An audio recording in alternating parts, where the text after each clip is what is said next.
Hey everyone, how's it going? Forrest here, again with another installment of my complete analysis of all of J.S. Bach's chorale harmonizations. Today we're looking at Ewigkeit du Donnerwort, which is a text that we've looked at in the past, but it's been quite some time. This chorale definitely has a quirky sound to it. The way that keys move from one to the other is a little bit unique in this chorale. Not too much to write home about, but if you listen to the progressions in this chorale, there is something that's sort of atypical about them. And let's try and get to the bottom of it. So we have one flat in the key signature. We start on F major. We end on F major. I reckon the overall tonality of this chorale is F major. F takes us to sort of a unique starting point here. We have F, B flat, D, and F here, which is B flat major over F, which is 4/6. And we have a couple of passing tones in the upper voices here before we get F major again, F, C, F, and A. Tonic triad root position. So our first cadence is in the key of D minor. It's an imperfect authentic cadence, and I don't think it's for a couple beats that we, or I think we stay in the key of F for at least a couple more beats. Really, it's this movement in the bass here with the B natural and the C sharp that indicates that there's some D minor ideas going on. So we move to D, D, F, and B flat, which is another B flat major chord. This time it's in first inversion. Sorry, this should be 6/4, not 6. And that moves us back to F major, A, C, F, and C. This time in first inversion with a passing tone in the alto. Then we get F major in first inversion again. We have A, we have F, we have A, and we have C. But I do think this is the point where we modulate to the key of D minor. And this is now our 3/6 chord. And then this is a little quirky bit here. We have B, F, A, and D. There are a couple of ways of interpreting this, both this beat and the next beat, because they have similar things going on. I analyze this as a B minor 7 flat 5 chord, which is 6 half diminished. You could also analyze this if you look at these G's, the unison that the alto and the tenor sing here, as the root of the chord. It could be 4/6 as well, which would be much more common of a chord.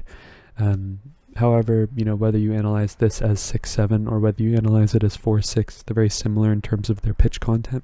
I'd say it's really just a toss-up between which one you want to choose. Here, this A could be looked at as a 7/6 suspension as well, so it really is a toss-up. They're both functioning the same way. 3 does want to go to 6, but 3 and 4/6 in this sort of ascending configuration makes sense as well. And we have a similar situation on the next beat where we have C sharp, G, B flat, and E, which on the downbeat is C sharp fully diminished 7th, but if we look at this A here as the root of our chord along with C sharp and A again, it could potentially be a 5 chord as well. So 3/6, 4/6, 5/6 I think would make the most sense leading into D minor, but Bach flips the bass at the end here and has this fourth motion in the bass here, which is actually typically it's a typical thing that we see Bach do, this 7/5/1 thing in the bass.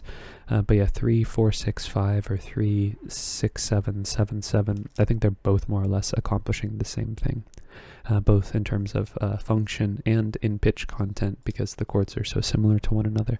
But of course, we cadence on D minor, D, D, F, and F. 2 roots and 2/3. Next phrase is going to take us back to the key of F major through G minor. Actually, we see E flats and F sharps happening at the same time as one another, which typically indicates probably G minor. But we're going to start off in the key of D minor. We have D, A, D, and F. No need to reanalyze here.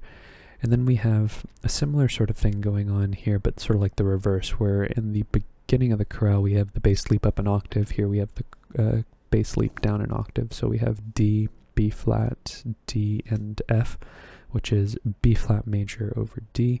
That's a 6 chord in first inversion, 6/6.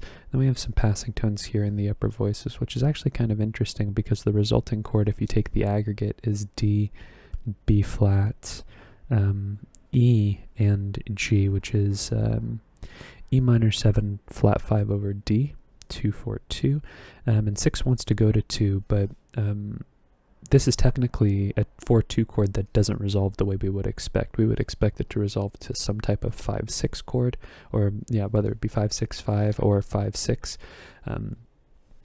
Unlike what happens similarly at the beginning of the chorale, where we don't have an analyzable chord with F, B flat, E, and G. I sort of look at this E and this G here, sort of like a passing 7 chord, especially with this B here. It's just the F that sort of complicates things. But here we have a 6 going to 2 progression.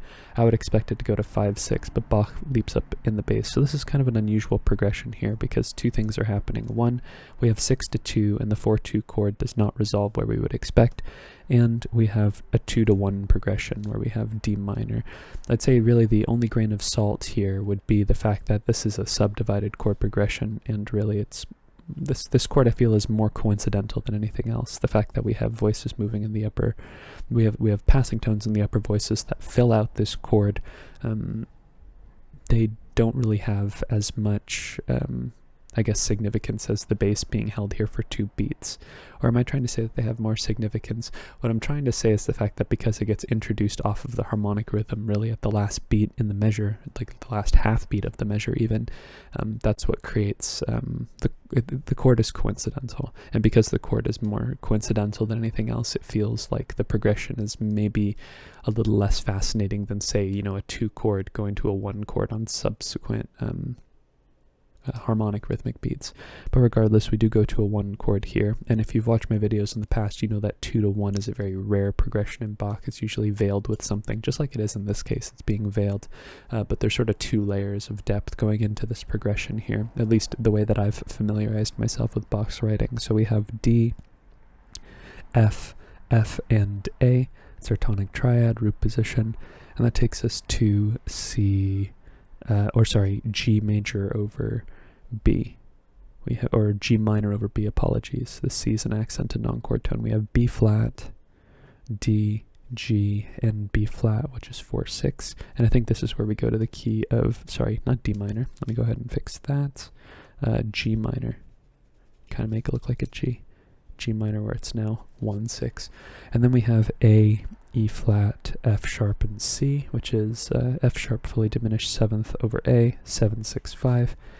And we have some passing tones here in the bass and the alto before we get F sharp, D, A, and C. Similar motion to what we're seeing here at the end of our first phrase, or nearing the end of our first phrase. So you could analyze this as, actually really, this is mostly just a 5 chord in first inversion, 5-6-5. So 7 going to 5 is a unique progression as well. Typically when we have 2 chords that have a similar function, so like 4 and 2, and like 5 and 3, chords that are typically a third apart, there's usually a buffer, and if it's not an entirely voiced chord, which I guess in this case you could sort of analyze it as a passing 4 chord with G, G, E flat, and C. Let me go ahead and put that in there. It's sort of like a 4-6-4 chord in passing here. There's a buffer in between the 2 chords, like even if it's just a passing tone or a set of passing tones, there's something that separates. Typically, Bach separates the 2 chords. I feel like there's an awareness of the fact that the chords are operating under similar circumstances. But regardless, this D is a chord tone, so we don't need to mark it. We then have G, D, A, and B flat. This A is a 9/8 suspension over the bass, and this would be our tonic, G minor. It's very common to see 9/8 suspensions over root position tonic triads as well. We then have A, C, G, and A. By this point, I think we will have modulated to the key of F major, and now G minor is our 2 chord. And I think what's interesting about this progression is we have some more potential adjacent harmony at the end of the phrase. We have A, C, G, and A. Of course, this G could be a 4-3, or sorry, a 7-6 suspension over the bass, and the bass could have been changed up on us, but I'm going to call it a 3-7 chord. And then we can have B flat, D, F, and A as a 4-7 chord. Definitely a very unique cadence here where we have 3-4-5.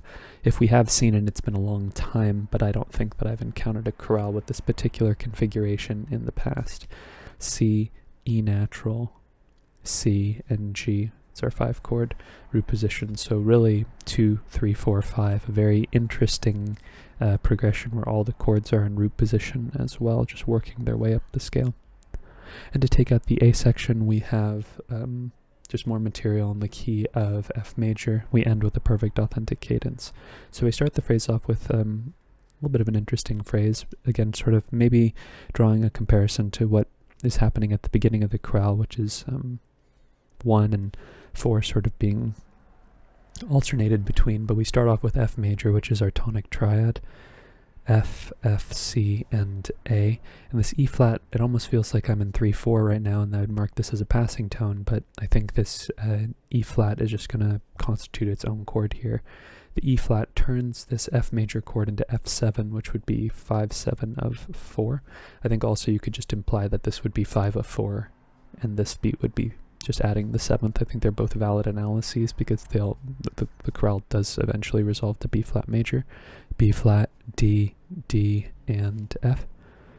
So it resolves the way we would expect. Neighbor tone in the bass, passing tone in the alto before we get B flat, D, F, and F. Again, no need to reanalyze here, with a passing 7th in the bass and a passing tone in the tenor as well. And that actually gives us F major over A with A, C, F, and F. So 1/6 happening on the and of that beat. That's going to take us to G minor, G, B flat, F, and B flat, which is 2/7. It's incomplete. There's no 5th in this chord, but with minor chords it doesn't matter so much. And then here we have actually a passing chord here with a passing tone in the tenor and a neighbor tone in the alto, which leaves us with G, C, E natural, and B flat, which is C7 over G. It's a 5/4-3 chord, and we would expect that to resolve to 1, but we get a deceptive progression, as Bach often does, that will then turn us back around into a 2/5-1. So we have D, D, F, and A. That's 6. D minor, passing 7th in the bass, B flat, D, F, and G. G minor 7 over B flat. We know that Bach loves 2/6-5 chords, especially in cadential contexts. They usually take us to 5. C, C, E, and G. Little passing 7th here in the tenor. Then we cadence on F major. F, A, C, and F. Perfect authentic cadence. Alright, next phrase we get a cadence in the key of G minor. It's a perfect authentic cadence. We start off in the key of F major, if anything just for a little bit. We have A, F, and C, which is our tonic triad. Again, no need to reanalyze. We could just change the figured bass here. Little passing tone here in the tenor before we get A, C, F, and C, with this little delayed passing tone going on in the bass as well. So we just have 1 going on for the first 2 beats, and then we have C, C, F, and G. This F's probably a 4/3 suspension. It's very common to see that over dominant triads, a 4/3 suspension when they're in root position. And I think this is where we modulate to the key of G. We have this similar vibe as to what's happening in the first phrase here, where this C sort of becomes not necessarily the same linear path that we have here, but when we see F sharp going to G, I think it leads us to one of 2 conclusions. One is the fact that this is part of a larger melodic minor idea that isn't evident in just one voice. We need to have E natural in one of the voices, which is here, which actually turns into some chromaticism, which is interesting, a descending chromatic line, E natural, E flat, and D. So we have E natural and F sharp and G happening over the whole of these 2.5 beats, or that the chord is being tonicized, or G minor is being tonicized and the modulations happening after the tonicization. I think they're both valid analyses because so long as the modulation gets marked by this point, I think that that's indicative of the fact that there's an understanding that the modulation has happened. But for me, I see this C major chord as part of a melodic minor idea. It's common for 5 to turn into 4 in Bach's writing as a means of getting from the tonic to the supertonic as far as keys are concerned. So 4 is going to take us to let's see, F sharp, C, E flat, and A. Another sort of interesting situation that Bach does here, where you could analyze this as 7-7, or if you look at this D as the root of the chord, you could analyze this as 5-6 of 5. This sort of 7-7, 5-6-5 ambiguity is something that Bach does a lot in his minor writing for sure. And that takes us presumably to G minor, G, B flat, D, and B flat, tonic triad, root position, passing 7th in the bass. That takes us to E flat, G, and B flat, which is our 6th chord, E flat major, passing 7th in the bass, and then we get C, E flat, G, and A minor 7 flat 5 over C. We know that Bach loves 2-6-5 chords, especially in cadential situations. That would take us to 5, presumably D, D, F sharp, and A, D major. Delayed passing 7th here in the tenor. Little anticipation here in the melody as well before we cadence on 1, G minor, G, B flat, D, and G, G minor. And for the last phrase, we have a move back to the key of F major. Ends in a perfect authentic cadence, and we have a bit of a situation here about how we get to the key of F major. Now I'm going to analyze it as a direct modulation just because of the fact that the beginning of this phrase really feels like the beginning of the last phrase of the A section, so I think that there is definitely some symmetry going on between the two sections in general and what they are ultimately accomplishing from a formal perspective. But you could analyze this G minor as a common chord, which in this case it would be 2 going to 1, which as I talked about earlier, 2 going to 1, it's a relatively rare chord progression, but I heard it both ways. You could hear it as a G minor going to F major, especially because G minor is going to F major in first inversion, so that sort of masks a little bit of the quirkiness of the progression. But all in all, after listening to it a couple of times, it feels like a separate idea, especially F natural versus F sharp. It really is based on the way that you hear it. If you don't have that same reservation about 2 going to 1, it's less really of a reservation and more of just sort of a relationship, I guess, with the harmony. But in this case, I'm just going to say that this is 1-6 in the key of F major. C is a chord tone, so we don't have to mark it. We have A, F, F, and C with a little bit of a passing 7th going on here. So I think what this chord turns into on this beat, similar to what's happening here, is that this is now 5-6 of 4. And this is a passing 7th now because it's happening off of the harmonic rhythm. You could analyze this as 5-6-5 of 4 as well if you want to lump that E flat into the chord as a bigger picture. But that takes us to 4 like we would expect. B flat, F, D, and D. So 4 in root position. B flat's a chord tone, so we don't have to mark it. F is a chord tone, so we don't have to mark it. That takes us to A, G, B flat, and E. I think this A is an accented non-chord tone, and this is actually E diminished over G, which is 7-6. And we would typically expect this progression to go to 1, but instead Bach throws us for a loop and does a deceptive progression here. D, F, A, and F. It's our 6th chord, D minor. D is a chord tone, E is a passing tone, G is a passing tone here before we get D minor again. D, D, F, and A, so no need to reanalyze. Passing 7th in the bass here, and then we have B flat, D, F, and G. 2-6-5, G minor 7 over B flat. We know that Bach loves 2-6-5 chords, especially in cadential contexts. G is a chord tone, so we don't have to mark it. That would take us to C, C, C, E, and G, which is our 5 chord.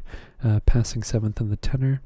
C is a chord tone. G is also a chord tone, so we don't have to mark it. It actually turns into fully spelled 7th chord here on the end of the beat, so I will mark that. And then we cadence on F major. F, A, C, and F. Tonic triad, root position. And that's today's analysis. Really not too much to write home about. We do have some instances of our tonic morphing into 5 of 4. Whether it's intended to be 5 of 4 from its advent or whether it morphs into 5 of 4 is, I think, maybe a little point of debate, but it's not not super interesting. We see Bach do this with quite a bit of regularity, especially in the chorales that we've been looking at recently, but Bach has this is one of Bach's regular sort of vocabularial things that he does with his chords. But we do have two sort of potential instances of 2 going to 1. We have this 6-2-1 progression here, which is really bizarre. Definitely not something I would have expected. Even if we took away the inversion, 6-2-1 is a bit of an interesting chord progression here. But the way that I reason it is that it feels more incidental than anything else. Like this E and this G here could easily just be, implying a like a 5 chord in the key of F major, which could then sort of be, this could be looked at as like a deceptive progression in the key of F. But then again, we are in the key of D minor at this point, and we're moving to G. It definitely is a bit of an ambiguous progression, that's for sure. But we also have G minor going to F major here, in between these 2 phrases of the B section. So yeah, definitely some room for argumentation if you want to make that claim that it is a 2 going to 1 progression. I just think that it's a relatively weak progression, approaching the tonic from above rather than approaching it from below. Harmonically speaking, that is. We see that bass movement all the time. It's just the way that it's contextualized. But, we do see 2 to 1 progressions from time to time. But that's really all I wanted to talk about in this video. I'm going to cap the video off on those thoughts. If you're interested in following me along on the journey to analyze all of Bach's chorale harmonizations, feel free to subscribe to the channel. You could also hit the notification icon and like the video if you enjoyed the content. Thank you so much for watching the video and supporting the channel by doing so. I look forward to tomorrow's analysis, and I hope you take care.